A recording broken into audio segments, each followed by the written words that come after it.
সুবহানাল্লাহি ওয়ালহামদুলিল্লাহি ওয়ালা ইলাহা ইল্লাল্লাহু ওয়াল্লাহু আকবার সুবহানাল্লাহি ওয়া বিহামদিহি সুবহানাল্লাহিল আযীম সুবহানাল্লাহি ওয়া বিহামদিহি আদাদা খালকিহি ওয়া রিদা নাফসিহি ওয়া জিনাতা আরশিহি ওয়া মিদাদা কালিমাতিহি লা ইলাহা ইল্লাল্লাহু ওয়াহদাহু লা শারীকা লাহু লাহুল মুলকু ওয়া লাহুল হামদ ওয়া হুয়া আলা কুল্লি শাইইন কাদির। আজকের এই পবিত্র জুমাবারে আল্লাহ পাকের পবিত্র ঘর আবে জমজম জামে মসজিদে আগত সমবেত সম্মানিত মুসল্লিয়ান কিরাম,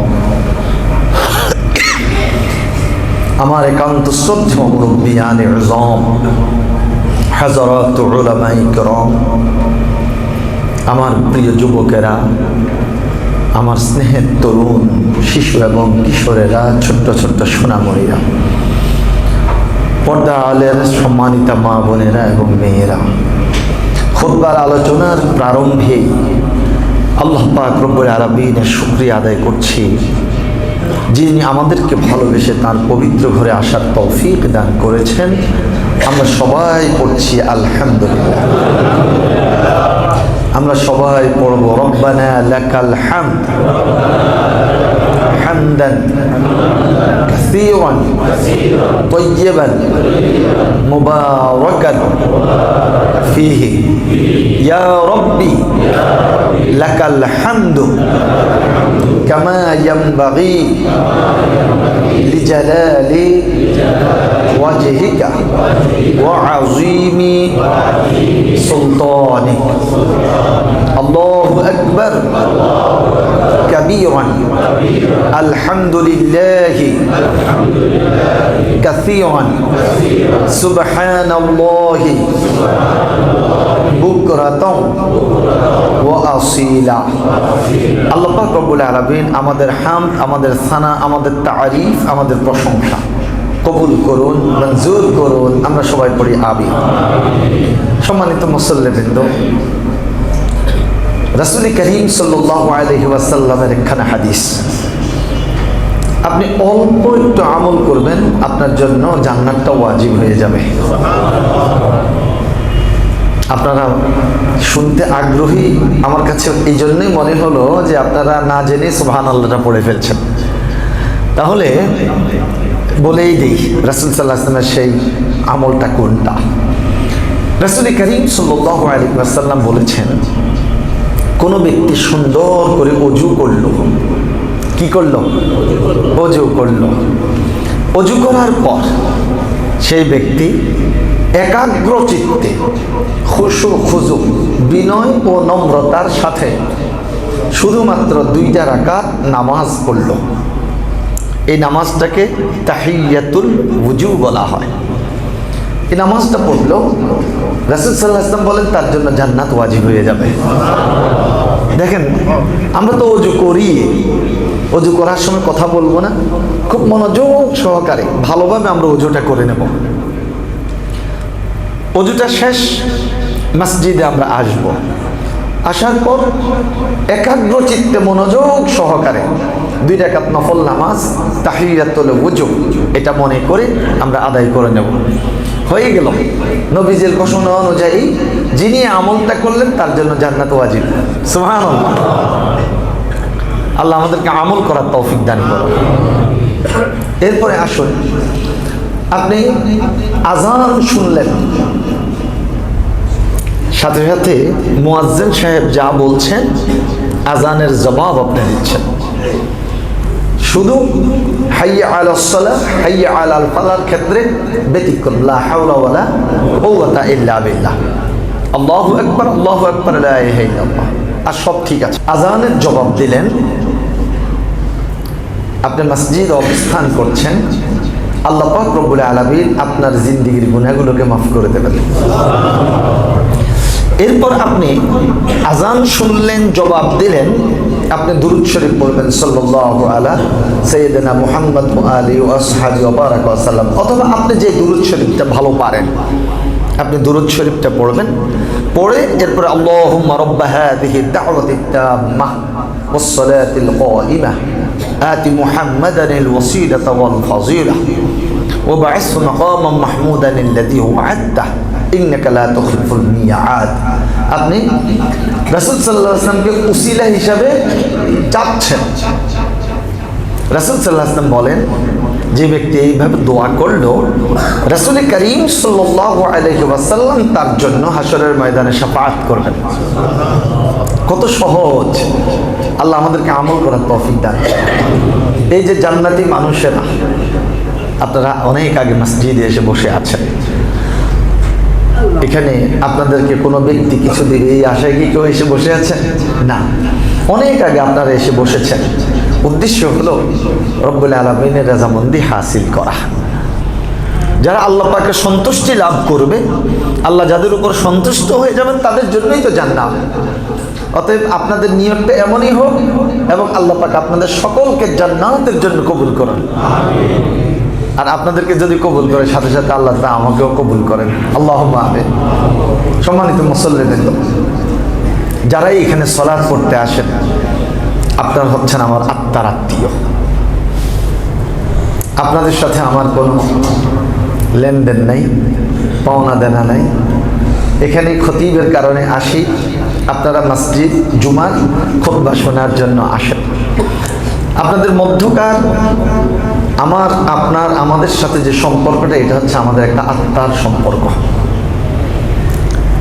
قال رسول الله صلى الله عليه وسلم من أحب لله وأبغض لله وأعطى لله ومنع لله فقد استكمل الإيمان। সুবহানাল্লাহ পড়ি। মান আহাব্বা লিল্লাহ, যে ব্যক্তি আল্লাহর জন্য কাউকে ভালোবাসলো, ওয়া আবগাদা লিল্লাহ, আল্লাহর জন্য কারোর সাথে শত্রুতা পোষণ করলো, ওয়া আ'তা লিল্লাহ, আল্লাহর উদ্দেশ্যে কাউকে দান করলো, ওয়া মানআ লিল্লাহ, আল্লাহর উদ্দেশ্যে দান করার ব্যাপারে নিষেধ করলো, ফাকাদ ইস্তাকমালাল ঈমান, সে তার ঈমানকে পরিপূর্ণ করলো। আমরা ঈমানদার, আমরা পরস্পরকে ভালোবাসবো আল্লাহর সন্তুষ্টির জন্য। আর ঈমানদারকে অপছন্দ করতে পারে না, ঈমানদারকে ঘৃণা করতে পারে না। মানে আহাব্বা লিল্লাহ ওয়া আবগাদা লিল্লাহ, আপনি শত্রুতা পোষণ করবেন আল্লাহর সন্তুষ্টির জন্য। কার সাথে? সেটা হচ্ছে যারা ঈমান আনে নাই, ইসলাম কবুল করে নাই। আল্লাহর সন্তুষ্টির জন্যই সে কাফের মুশরিকদেরকে আপনি ঘৃণা করবেন, অপছন্দ করবেন, শুধু আল্লাহর জন্য। আপনি দান করলেন কোনো ব্যক্তিকে আল্লাহর সন্তুষ্টির জন্য, দান করলেন মসজিদে, মাদ্রাসায়, কালভার্ট নির্মাণ, রাস্তাঘাট নির্মাণ, আপনি দান করলেন আল্লাহর জন্য। দান করা থেকে আপনি বিরত থাকলেন। যেই খাতে দান করলে সেটা আল্লাহ রাসূলের বিরুদ্ধে, দ্বীনের বিরুদ্ধে, ইসলামের বিরুদ্ধে যাবে, সেই ক্ষেত্রে আপনি দান করা থেকে বিরত থাকলেন।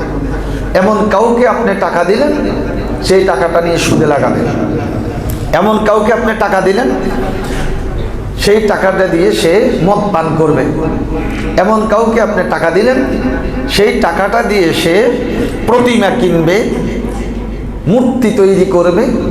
যদি মনে করেন এই টাকাটা হারাম পথে যাবে, তাহলে সেই ক্ষেত্রে দান করা থেকে আপনি বিরত রইলেন। তাহলে কয়টা কথা হলো? ভালোবাসবো কার জন্য? আল্লাহর জন্য। ভালোবাসা থেকে বিরত থাকবো, ঘৃণা করব কার জন্য? আল্লাহর জন্য। দান করব কার জন্য? আল্লাহর জন্য। দান করা থেকে বিরত থাকবো, নিষেধ করব কার জন্য? আল্লাহর জন্য। সে তার ঈমানটাকে পরিপূর্ণ করলো। আমরা পরস্পরকে আল্লাহর জন্য ভালোবাসি। আল্লাহ তুমি আমাদের এই ভালোবাসাটাকে কবুল করো, আল্লাহুম্মা আমিন। সম্মানিত মুসল্লিবৃন্দ, আমি আপনাদের খেদমতে আজকে পবিত্র কোরআনুল কারীমে সূরা আল মুমিনুনের 115 নম্বর আয়াতে কারিমা তেলাওয়াত করেছি। এই আয়াতে কারিমার আলোকে আমরা কিছু প্রস্তুতিমূলক কথা বলবো ওই জায়গার জন্য যেই জায়গাতে গেলে আমরা আর কোনোদিন ফিরে আসবো না। আল্লাহ পাক রব্বুল আলামিন বলছেন, আউযু বিল্লাহি মিনাশ শাইতানির রাজীম, বিসমিল্লাহির রাহমানির রাহিম। أفحسبتم أنما خلقناكم عبثا وأنكم إلينا لا ترجعون صدق الله العظيم। আল্লাহ পাক প্রশ্ন করলেন, আফাহাসিবতুম, তোমরা কি ধারণা করছো, আন্নামা খলাকনাকুম, আমি তোমাদেরকে শুধুমাত্র সৃষ্টি করেছি আবাসা, অনর্থক, ওয়া আন্নাকুম ইলাইনা লা তুরজাউন, তোমরা কি আমার দিকে ফিরে আসবে না? রব্বুল আলামিন প্রশ্ন করেছেন যে তোমরা কি ধারণা করছো আমি তোমাদেরকে অনর্থক, অযথা সৃষ্টি করেছি, তোমরা কি আমার দিকে ফিরে আসবে না? আপনাদের কি মনে হয় ফিরে যেতে হবে নাকি? যেতে হবে। আমরা রাতে ঘুমাতে যাই, ঘুমানোর সময় আমরা একটা দোয়া পড়ি, আল্লাহুম্মা বিইসমিকা আমুতু ওয়া আহইয়া। একটু মেহেরবানি করে বলেন না আমার সাথে, আল্লাহুম্মা বিইসমিকা আমুতু ওয়া আহইয়া। হে আল্লাহ, আল্লাহুম্মা, হে আমার আল্লাহ, বিইসমিকা, আপনার নামে, আমুতু, আমি মরি, ওয়া আহইয়া, আমি জীবিত হই। তাহলে কি আমি কি কথা বলছি আল্লাহকে? আল্লাহ, আমি আপনার নামে মরে যাচ্ছি, ঘুমে আর মরায় সমান, ঘুমে আর মরায় সমান। আল্লাহুম্মা বিইসমিকা আমুতু ওয়া আহইয়া, আল্লাহ আপনার নামে তো আবার জীবিত হই। আপনি ঘুমিয়ে পড়লেন, ব্যাস আরামে ঘুমাচ্ছেন। সকালে ঘুম থেকে জাগ্রত হলেন, আপনি দোয়া পড়লেন, আলহামদুলিল্লাহিল্লাযী আহইয়ানা বা'দামা আমাতানা ওয়া ইলাইহিন নুশুর। আলহামদুলিল্লাহ, সমস্ত প্রশংসা ওই রব্বুল আলামিনের জন্য, আহইয়ানা, যিনি আমাকে জীবিত করলেন, বা'দামা আমাতানা, মৃত্যু দেওয়ার পর, আমাকে মৃত্যু দেওয়ার পর যে রব্বুল আলামিন আমাকে জীবিত করলেন, ওয়া ইলাইহিন নুশুর, আর আমরা সে রব্বুল আলামিনের দিকেই ফিরে যাব। সম্মানিত মুসল্লিবৃন্দ, দোয়া পড়ে ঘুমালেন, দোয়া পড়ে ঘুম থেকে উঠলেন, মাঝখানে সারাটা রাত যে আপনি ঘুমালেন, যদি আপনি সারা রাত জেগে জেগে নফল ইবাদত করতেন, যে সওয়াব পেতেন, আপনি ঘুমিয়ে ঘুমিয়ে সেই সওয়াবটা লাভ করছেন। সুবহানাল্লাহ বলবেন না? ছোট্ট মাত্র দুইটা কথা, আল্লাহুম্মা বিইসমিকা আমুতু ওয়া আহইয়া, আল্লাহুম্মা বিইসমিকা আমুতু ওয়া আহইয়া, আলহামদুলিল্লাহিল্লাযী আহইয়ানা বা'দামা আমাতানা ওয়া ইলাইহিন নুশুর। এখানে অনেক ছোট্ট ছোট্ট শিশুরা আছে, আমি একটু দেখতে চাই, বলতে হবে না, এই দোয়াটা কোন কোন শিশুরা পারে? একটু হাত উঠাও তো দেখি। মাশাআল্লাহ, অনেকে হাত উঠেছে, অনেকে আমার বেলায় হাত উঠেছে। বেলায় আবার শিশু হইল কবে? আপনি তো শিশুর দাদা। ছোট্ট ছোট্ট শিশুরা অনেকে হাত উঠেছে, দোয়াটা পারে। আলহামদুলিল্লাহ, আল্লাহ এই বাচ্চাগুলোকে কবুল করুন। ঘুমিয়ে আছে শিশুর পিতা, সব শিশুদের অন্তরে, এই শিশুদের অন্তরে শিশুর পিতা ঘুমিয়ে আছে। এটার তো ভাব সম্প্রসারণ আপনারা করেছেন, এটা আপনাদেরকে আর ব্যাখ্যা দেওয়ার অবকাশ রাখে না। সম্মানিত মুসল্লিবৃন্দ, আমরা আল্লাহর নামে মরি, আল্লাহর নামে জীবিত হই, আবার যখন ঘুম থেকে জেগে যাই আমরা আল্লাহ পাকের প্রশংসা করি। এখন প্রচুর ডিপ্রেশনে আছি, ঘুম তো আসে না, আপনি যদি একটু চিন্তা করেন আপনার নিজেকে নিয়ে, আমার গায়ের মধ্যে তো কাপড় চোপড় আছে, সকালে ভালো মন্দ যাই হোক নাস্তা তো করেছি, দুপুরে 3 তরকারি দিয়ে না খেলেও অন্তত ডাল ভাত তো খেয়েছি, রাতের বেলা তো আল্লাহ পাক আমাকে খাওয়াইয়েছেন, আলহামদুলিল্লাহ। তাহলে আজকের দিনটা তো আমি ভালোভাবে কাটিয়েছি, যেমনই হোক। আগামীকালকে কি করব, টেনশন, বাজার করার পয়সা তো নেই, সকালে কেমনি কি করব।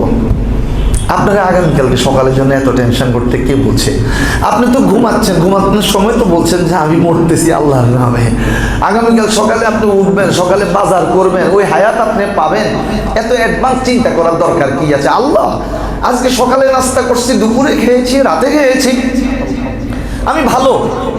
রব্বুল আলামিন বালিশে মাথাটা রাখছি, একটু আমার ঘুম পাড়ায় দাও, আল্লাহুম্মা বিইসমিকা আমুতু ওয়া আহইয়া। ব্যাস আপনি দেখেন বালিশে মাথাটা রাখেন, ঘুম তো আসবে, নাক ডেকে ডেকে আপনি ঘুমাবেন ইনশাআল্লাহ। কেন আপনি এত টেনশন করতে যাবেন? আপনি তো ঈমানদার। আর আল্লাহ পাক বলছেন কি, ওয়ালা তাহিনু ওয়ালা তাহজানু ওয়া আনতুমুল আ'লাউনা ইন কুনতুম মুমিনিন। তুমি টেনশন করো না, তুমি হতাশ হইও না, তুমি সফল হবে যদি তুমি ঈমানদার হও। সুবহানাল্লাহ পড়বেন না?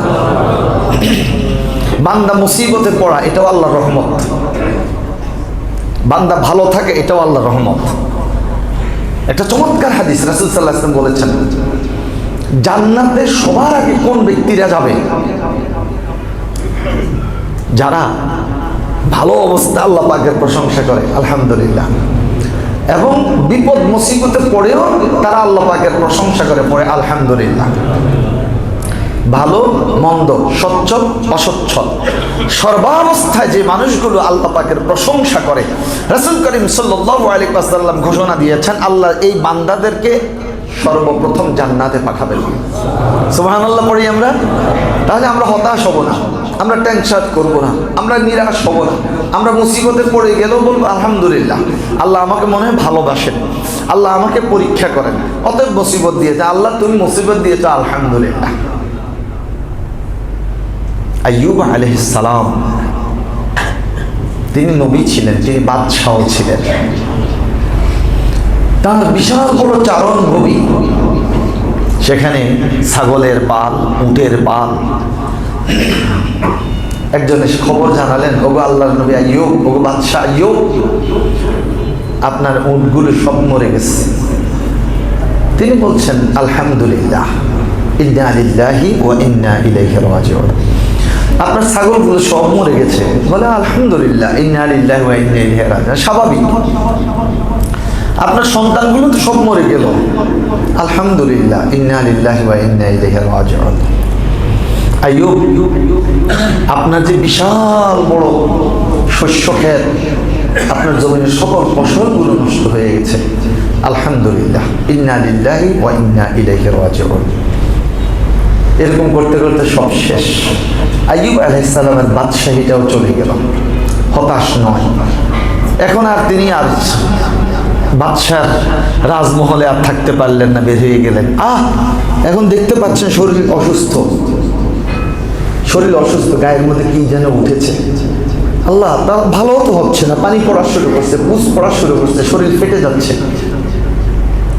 আলহামদুলিল্লাহ, গায়ের মধ্যে দেখে যে শুধু ফাটছে এমনটা নয়, পুষ পড়ছে এমনটা নয়। আল্লাহ, মানুষ মারা গেলে যে লম্বা লম্বা পোকাগুলো ধরে, এই পোকাগুলো তো আমার শরীরের মধ্যে এসে গেছে। আলহামদুলিল্লাহ, পোকা শরীর থেকে পড়ে যাচ্ছে, উঠাই আবার শরীরের মধ্যে দিয়ে দিচ্ছে। বলে আল্লাহ তোদেরকে দিয়েছে আমাকে খাওয়ার জন্য, তোরা খেলে আমার আল্লাহ খুশি, আমার আল্লাহ যেখানে খুশি আমি সেখানে খুশি। আলহামদুলিল্লাহ। যেতে যেতে কত বছর গেল? 18 বছর। বলেন কত বছর? 18 বছর। এবার আইয়ুব আলাইহিস সালামের জিহ্বার মধ্যে পোকা ধরে গেছে। আলাম নাজআল লাহু আইনাইনি ওয়া লিসানান ওয়া শাফাতাইন। চোখ দিয়েছেন আল্লাহ পাক দেখার জন্য, ঠোঁট আর জিহ্বা দিয়েছেন কথা বলার জন্য। যখন ঠোঁটে পোকা ধরে গেছে, এবার তিনি রব্বুল আলামিনের কাছে বিনয়ের সাথে বলছেন, আল্লাহ, সারা শরীরে পোকা ধরেছে, এত কিছু হয়েছে, সব সময় আলহামদুলিল্লাহ পড়েছি, বিরক্ত হইনি, আজকেও বিরক্ত না। তোমার কাছে আমি একটা আবদার করছি, আবেদন করছি, দরখাস্ত করছি। আল্লাহ, এত কিছুর পরও আমি তো এই জিহ্বা দিয়ে তোমার জিকিরটা করেছি। পোকা যদি আমার এই জিহ্বাটা খেয়ে ফেলে, আল্লাহ আমি তো আর তোমার জিকিরটা করতে পারবো না। আমার জিহ্বাটা তুমি ঠিক রাখো। 18 বছর পূর্ণ হলো। এই কথাটা আল্লাহর এত ভালো লেগেছে। এই জিবরাইল কোথায়? আল্লাহ আমি তো হাজির। যাও যাও, তাড়াতাড়ি আইয়ুবের কাছে যাও। কি করবো? আর যাও, আইয়ুবকে গিয়ে বলো তার পাটা তো পচে আছে, এই পচা পা দিয়ে যাতে একটু মৃদু আঘাত করে জমিনের মধ্যে। আমি জিবরাইল, আইয়ুব আল্লাহ পাক আমাকে পাঠিয়েছেন কি জন্য? কোনো খোঁজ খবর? কই যে আপনার পা তো পচে আছে, পচা পাটা দিয়ে একটু জমিনে আঘাত করেন। আঘাত করছে, মৃদু আঘাত, পা তো পচা, জমিনটা ফেটে গেল, পানি উঠা শুরু করলো। এবার আপনি এখান থেকে একটু পানি খান। পানি পান করলেন, গায়ের মধ্যে দেন, দিলেন। তাৎক্ষণিকভাবে ইন্নামা আমরুহু ইযা আরাদা শাইআন আন ইয়াকুলা লাহু কুন ফায়াকুন।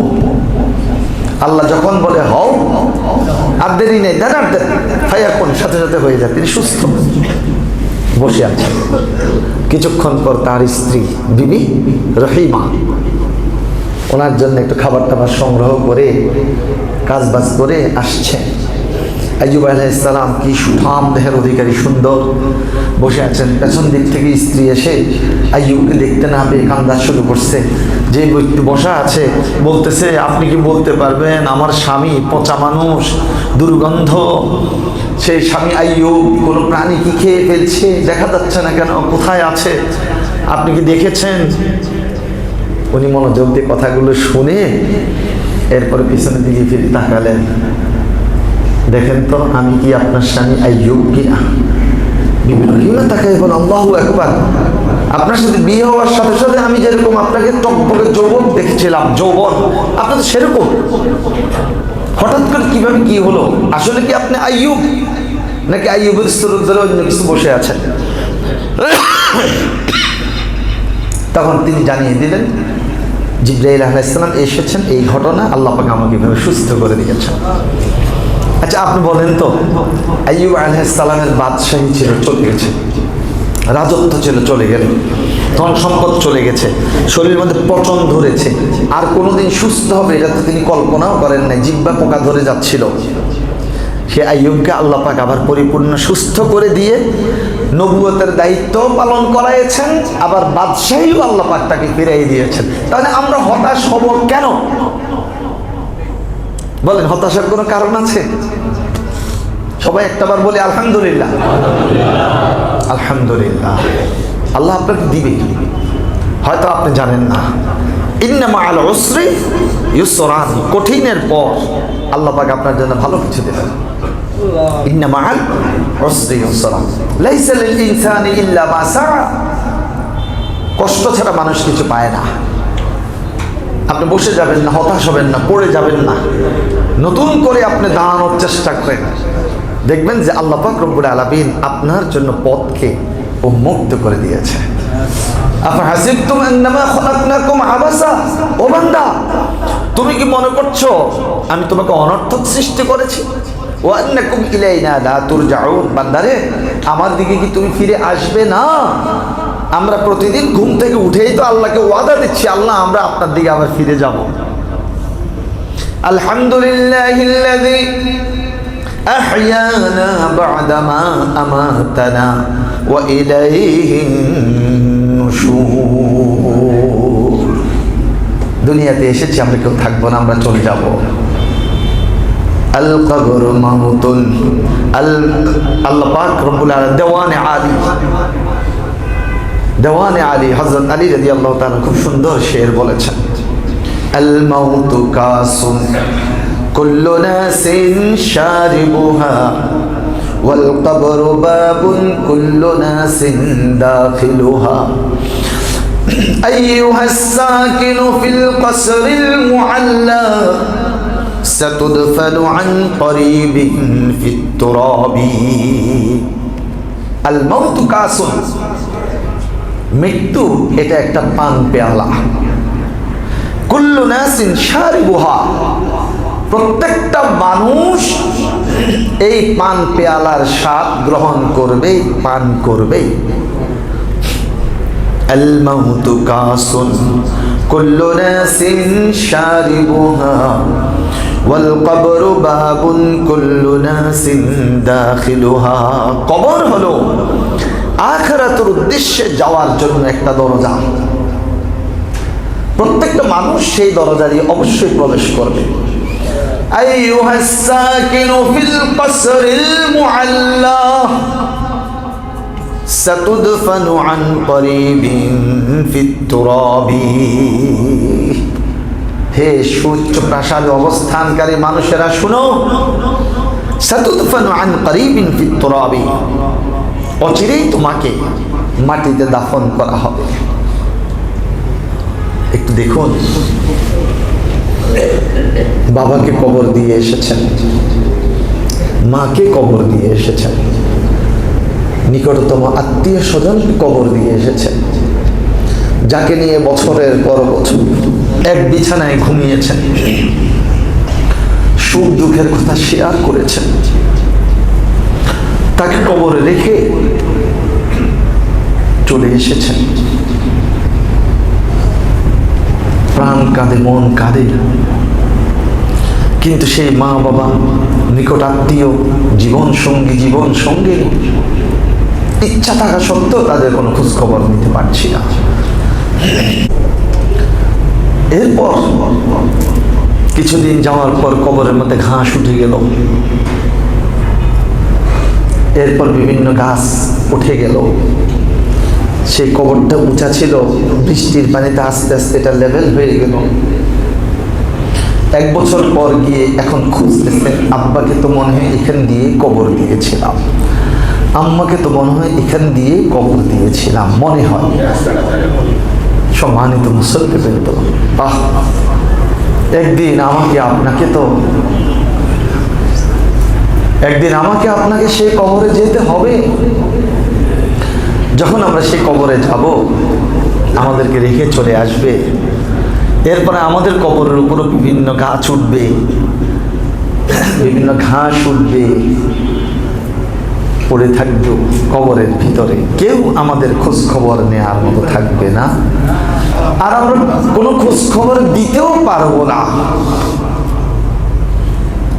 আফাহাসিবতুম আন্নামা খলাকনাকুম আবাসা ওয়া আন্নাকুম ইলাইনা লা তুরজাউন। ও বান্দা, আমি কি তোমাকে অনর্থক সৃষ্টি করেছি? আমার দিকে কি তোমাকে ফিরে আসতে হবে না? অবশ্যই আসতে হবে। আল্লাহু আকবার। قل إن الموت الذي تفرون منه فإنه ملاقيكم ثم تردون إلى عالم الغيب والشهادة فينبئكم بما كنتم تعملون قل إن الموت الذي تفرون منه ওগো রাসূল, আমরা সবাই পড়ি সাল্লাল্লাহু আলাইহি ওয়াসাল্লাম, قل إن الموت الذي تفرون منه, তোমরা মৃত্যু থেকে পলায়ন করে বেড়াচ্ছ, অর্থাৎ তোমরা মৃত্যুকে ভুলে আছো। فإنه ملاقيكم, সেই মৃত্যু তোমার সাথে সাক্ষাৎ করবে। ثم تردون إلى عالم الغيب والشهادة, যিনি প্রকাশ্য গোপন সব কিছু সম্পর্কে জানেন, সে রব্বুল আলামিনের দিকে তোমাকে ফিরিয়ে দেওয়া হবে। ফায়ুনাব্বিউকুম বিমা কুনতুম তা'মালুন, তুমি যা যা করছো সব কিছু তোমাকে জানিয়ে দেওয়া হবে। সেদিন যদি আমরা অস্বীকার করি, না এটা আমি করি নাই, অস্বীকার করার কোনো উপায় নেই, তারপরও যদি বলি করি নাই, তখন আল্লাহ ফেরেশতাদেরকে নির্দেশ দেবে তার মুখটা সিলগালাই করে দাও।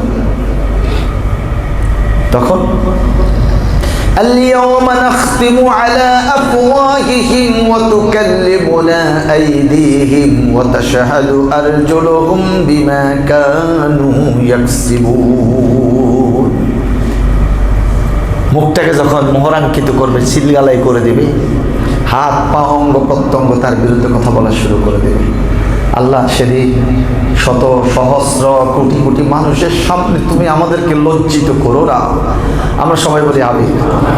আল্লাহ তুমি আমাদের আমল নামা তো আমাদের হাতে দিবে, সেই আমল নামাটা আল্লাহ তুমি আমাদের ডান হাতে দিও, আমিন বলেন।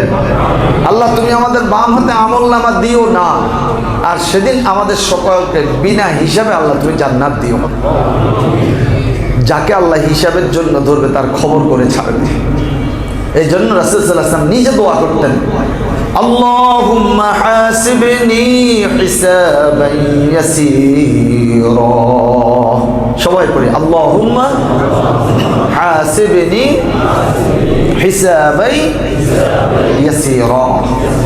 সেজন্য রাসূল সাল্লাল্লাহু আলাইহি ওয়াসাল্লাম আমাদেরকে স্মরণ করায় দিয়েছেন যে 5টি অবস্থার পূর্বে আমরা একটা বিষয় বলেছিলাম আর বাকি 4টা বিষয় রয়ে গেছে। 5টি অবস্থার পূর্বে 5টি অবস্থাকে তোমরা গনিমতের মতো মনে করো।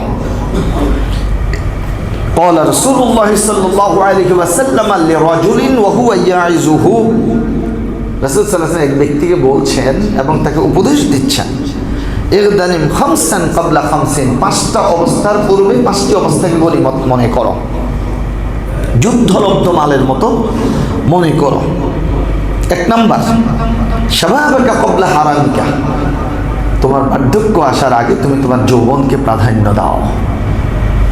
হে যুবক, তুমি মদের বারে না গিয়ে তুমি মসজিদে যাও, মদ পান না করে তুমি শরবত পান করো, তুমি আড্ডা না দিতে গিয়ে তুমি ঘরের মধ্যে নিজেকে আবদ্ধ রাখো।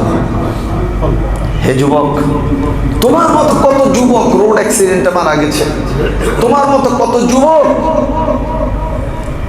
বিছানার মধ্যে স্বাভাবিক মৃত্যুবরণ করেছে, কত যুবক রাতের বেলা ঘুমিয়েছে, সকালবেলা আর তার সকাল হয়নি। হে যুবক, তুমি মসজিদে আসছো না, তুমি এদিক সেদিক যাচ্ছ, এখনো কি তোমার হুঁশ আসে না? আমার এই যৌবনকাল তো থাকবে না। আমি তো একসময় শিশু ছিলাম, আমার দাঁত ছিল না, নরম নরম খাবার খেতে হবে। আল্লাহ পাক আমার মাড়ির মধ্যে নরম নরম দাঁত দিয়েছে, আমি হাড় চিবাতে হবে, মাছের কাঁটা চিবাতে হবে, সেই জন্য নরম নরম দাঁতগুলো অটোমেটিক চলে গেল। আল্লাহ পাক রব্বুল আলামিন সেখানে শক্ত দাঁত স্থাপন করে দিয়েছেন। হে যুবক, তোমার তো দাড়ি ছিল না, কত সুন্দর মসৃণ গাল, সেটার মধ্যে দাড়ি দিয়ে দিয়েছেন। হে যুবক, তোমার দাড়ি এখন কালো, তোমাকে ইশারা করা ছাড়াই রব্বুল আলামিন তোমার ইঙ্গিত দেয়া ছাড়াই তোমার দাড়িগুলো সাদা করাই দিবেন। তুমি তো অটোমেটিকলি একদিন তুমি বৃদ্ধ হয়ে যাবে। তাহলে আমি বৃদ্ধ হব, ইবাদত করব, তার তো কোনো গ্যারান্টি নাই। যৌবনকালে ইবাদত করো। যৌবনকালে যে সমস্ত যুবকেরা ইবাদত করে তাদের আর নবী রাসূলদের মধ্যে পার্থক্য হলো এইটুকু যে ওনারা নবী রাসূল আর তুমি নবী রাসূল না, তুমি যুবক, তুমি আবেদ। সুবহানাল্লাহ পড়বেন না? অতএব আমার কলিজার টুকরা প্রিয় যুবকেরা, এদিকে সেদিকে না গিয়ে তোমরা যারা মসজিদে এসেছো, মসজিদকে মহব্বত করো আল্লাহর সন্তুষ্টির জন্য। মসজিদে আসো, নামাজ পড়ো, যেখানেই থাকো নামাজের সময় হয়ে গেছে। সকল কাজ পরে, নামাজ আগে। সকল কাজ পরে, নামাজ আগে। আল্লাহ আমাদেরকে তৌফিক দান করুন। ইগতানিম খামসান ক্বাবলা খামসি, শাবাবাকা ক্বাবলা হারামিকা, সিহহাতাকা ক্বাবলা সাকামিকা। কখন যেন আমি অসুস্থ হয়ে যাই জানি না।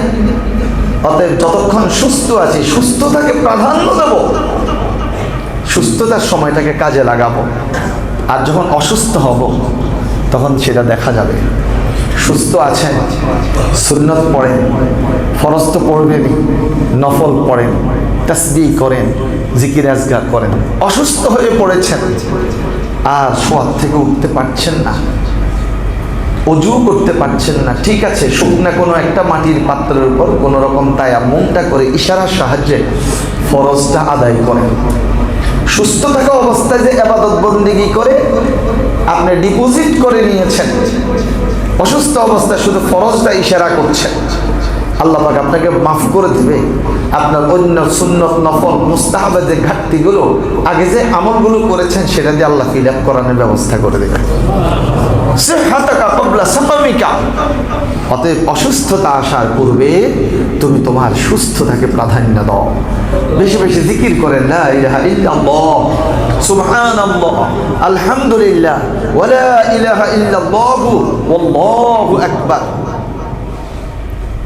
আমরা ব্যস্ত ব্যস্ত ব্যস্ত ব্যস্ত ব্যস্ত ব্যস্ত। রাবিয়া বসরির নাম শুনেছেন আপনারা? রাবিয়া বসরি তিনি রাতের বেলা সালাতুত তাহাজ্জুদ পড়ছিলেন। হঠাৎ করে ঘুমের ঝাঁকি আসছে। তখন তিনি তার চক্ষুকে সম্বোধন করে বলছেন, হে রাবিয়া বসরির চক্ষু। নিজেকে নিজে বলতেছেন, হে রাবিয়া বসরির চক্ষু, এমন একদিন আসবে তুমি এমন ঘুম ঘুমাবে তোমাকে কেউ ডাকবেও না, জাগাবেও না। আর যতক্ষণ বেঁচে আছি ততক্ষণ আমাকে একটু ইবাদত করার সুযোগটা করে দাও। আল্লাহু আকবার। কথাগুলো কি সম্মানিত মুসল্লি, আল্লাহ আমাদেরকে বেশি বেশি ইবাদত করার তৌফিক দান করুন। আমরা যেন আমাদের সময়টা নষ্ট না করি। Time and tide wait for none. কাল এবং স্রোত কার জন্য অপেক্ষা করে না। Time flies on quickly like an arrow. ধনুক থেকে আপনি একটা তীর ছেড়ে দিলে তীরটা ফ্লাইজ উড়ে চলে যাচ্ছে। Time flies on quickly like an arrow. তীরটা যেভাবে উড়ে যাচ্ছে ঠিক আমাদের সময়টা সেইভাবে উড়ে চলে যাচ্ছে। সময়টা কার জন্য অপেক্ষা করে না। আজকে 2025 সালের কত অক্টোবর? 24শে অক্টোবর আজকে চলে যাচ্ছে। আমরা আর কোনোদিন 2025 সালের 24শে অক্টোবর পাবো না। পাবো পাবো বলেন? তাহলে যেই সময়টা চলে যাচ্ছে সেটাই চলে গেল। অতএব আমরা সুস্থ যতক্ষণ আছি আমরা আমাদের সুস্থতাকে প্রাধান্য দিয়ে ইবাদত বন্দেগী করার জন্য চেষ্টা করব। ওয়াগিনাকা ক্বাবলা ফাকরিকা। তোমার দারিদ্র আসার পূর্বে, তুমি গরিব হয়ে যাওয়ার পূর্বে সম্পদ যতক্ষণ আছে সম্পদটাকে প্রাধান্য দাও। তাহলে আমি কি গরিব হয়ে যাব? আপনি যদি দান করেন, খয়রাত করেন, সাদাকা করেন, আপনি গরিব হবেন না। আল্লাহ পাক আপনাকে আরো বরকত দিয়ে দেবে। তো রাসূল সাল্লাল্লাহু আলাইহি ওয়াসাল্লাম বলছেন, তোমার কাছে আছে তো দাও, আছে দাও, আছে দাও, নাই একেবারে অল্প সেখান থেকেও দাও। সুবহানাল্লাহ। দেব আমরা। আল্লাহ আমাদেরকে দেয়া তৌফিক দান করুন এবং আপনারা দিচ্ছেন। এরপর রাসূল সাল্লাল্লাহু আলাইহি ওয়াসাল্লাম বলছেন ৫ম নাম্বার, ও ফারাগাকা ক্বাবলা শুগলিকা। তোমার অবসর সময়টাকে কাজে লাগাও তোমার সময়টা ব্যস্ত হওয়ার পূর্বে। শুক্র শনি অফিস বন্ধ, তাহলে এই 2টা দিন অন্য বাকি দিনগুলোর তুলনায় একটু অবসর আছে। তাহলে রাসূল সাল্লাল্লাহু আলাইহি ওয়াসাল্লাম বলছেন তোমার অবসর সময়টাকে ব্যস্ততা আসার পূর্বে কাজে লাগাও। আমরা যদি একটু চিন্তা ভাবনা করে চলি, সময়গুলোকে কাজে লাগাই, তাহলে আল্লাহ আমাদের উপর খুশি হবে। সময়টাও কাজে লাগলো। আর আপনি যত ব্যস্ত থাকবেন আপনি তত পাপ থেকে বিরত থাকতে পারবেন। অন্যায় করে পাপ কাজ করা কারা করে? যারা অবসর। অবসর মস্তিষ্ক শয়তানের আড্ডাখানা। অবসর কোনো কাজ নাই, কোনো এক জায়গাতে বসছে, সেখানে বসে ভালো কথা কতক্ষণ আর বলবেন, এরপরে শুধু এক গীবত, শেখায়েত, চুগলখড়ি। আর আপনি যদি ব্যস্ত থাকেন আপনি দেখবেন যে আপনি অন্যের কথা শোনারও সময় পাবেন না। ভাই অমুকের এটা, তুই ভাই বাদ দেন তো, নিজের ব্যস্ততা নিয়ে কুলাচ্ছি না, আবার আরেকজনের গীবত শুনবো মিয়া। যান, যারা অবসর আছে ওদের কাছে যান, আমারও তো সময় নেই। সম্মানিত মুসল্লিবৃন্দ, ব্যস্ত থাকুন, ব্যস্ত থাকুন। অবসর সময় কোরআন তেলাওয়াত করুন, অবসর সময় তাসবিহ দেন, জিকির করুন, অবসর সময় কিচ্ছু ভালো লাগে না কতক্ষণ ঘুমান। অবসর সময় আপনি দেখে দেখে বাংলা পড়তে পারেন। আপনি বাংলা বিভিন্ন বই পুস্তক আছে, উপন্যাস আছে, ভালো ভালো বই আছে, পড়েন, তাফসীর পড়েন, হাদিস পড়েন, ভালো ভালো সুন্দর সুন্দর আদর্শিক গল্প আছে, গল্পের বই আপনি পড়েন। তারপরেও আপনার সময়টা বেঁচে গেল, গীবত শেখায়েত থেকে আপনি বাঁচলেন। আল্লাহ আমাদের সকলকে এই 5টি অবস্থাকে মূল্যায়ন করে চলার তৌফিক দান করুন। আমাদের জুমার খুতবার আলোচনার আলোকে, কোরআন সুন্নাহর আলোকে আমরা যাতে আমাদের নিজের জীবনটাকে কোরআন সুন্নাহর আলোকে পরিচালিত করতে পারি এবং রব্বুল আলামিনের সন্তুষ্টি লাভের মধ্য দিয়ে তার খাঁটি বান্দা হতে পারি এবং রাসূল করিম সাল্লাল্লাহু আলাইহি ওয়াসাল্লামের খাঁটি উম্মত হতে পারি। রব্বুল আলামিন আমাদেরকে সে তৌফিক দান করুন। এই মুনাজাত থেকে শেষ করছি। মা'আস সালাম। আসসালামু আলাইকুম ওয়া রাহমাতুল্লাহি ওয়া বারাকাতুহু।